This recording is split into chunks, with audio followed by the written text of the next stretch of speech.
Have you wanted to buy an investment property, but thought that you wouldn't qualify because your income wasn't high enough?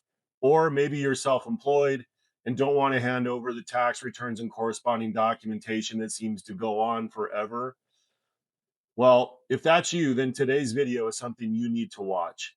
Today, I'm going to explain what a DSCR loan is, who qualifies, how much money you need down, and what credit scores are typically required for lender approval, along with some of the biggest pros and cons, all in plain English for you to simply understand whether or not a DSCR loan is the right fit for you.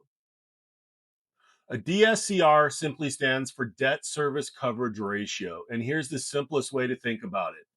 Instead of qualifying you, the lender is primarily qualifying the property. The lender wants to know one thing. Does the property essentially generate enough rental income to cover the mortgage payment? If the answer is yes, there's a good chance you can qualify.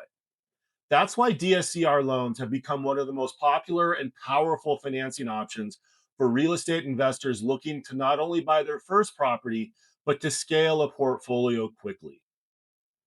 How does a DSCR work? Well, here's a quick example. Let's say you're buying a rental property that has a rental average of $3,500 per month, and your total monthly payment, including principal, interest, taxes, insurance, and HOA, comes out to $2,700 a month. Because the property brings in more income than the payments cost, it's a strong DSCR ratio and very likely to be approved. The better the cash flow, the stronger the loan application. DSCR loans are purpose loans for people who are buying investment properties. That includes first time investors, experienced investors, self employed borrowers, investors with multiple rental properties, including more than 10, and people who don't want to qualify using personal income. These loans are typically available for single family homes, condos, townhomes, 2 to 4 unit properties, and sometimes slightly larger properties on a residential basis. In many cases, short term properties like Airbnb and VRBO properties are eligible as well. But keep in mind, these loans are not for everyone. They're not for primary residences and are business purpose loans for investment properties. One of the biggest questions I get when looking at DSCR loans with my clients is how much do I need to put down? In many cases, the minimum down payment typically starts around 15%, although most programs are going to see better pricing and better overall success at approval with 20 to 25% or more down. And that is, of course, depending on the property, your credit score, and overall loan scenario. So the stronger your overall file, the more financing options you'll likely have available. DSCR loans are also for your better qualified credit scored borrowers. Typically, the lower end of the scale starts at 620 and runs up from there. However, most DSCR loans that you're going to see out there are going to request at least a 680 credit score, and some start above 700. So, the better your credit score, the more loan options you're going to see available in the wholesale market. What are some of the benefits to using a DSCR loan over conventional options out in the market? Well, right now, some of the biggest pros that my investors like about them include no personal income verification process. They're much easier to scale a portfolio with quicker.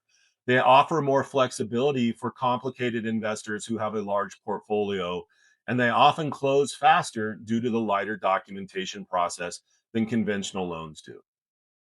Here are just a few of the negatives that you need to keep in mind when looking at a DSCR loan. DSCR loans often come with higher interest rates than a conventional loan would. DSCR loans often require a larger down payment than conventional loans may, because you've got to remember the cash flow has to be there in order for the DSCR loan to be approved. Another negative is sometimes DSCR loans can cost a little bit more or have slightly higher overall closing costs than a conventional loan might.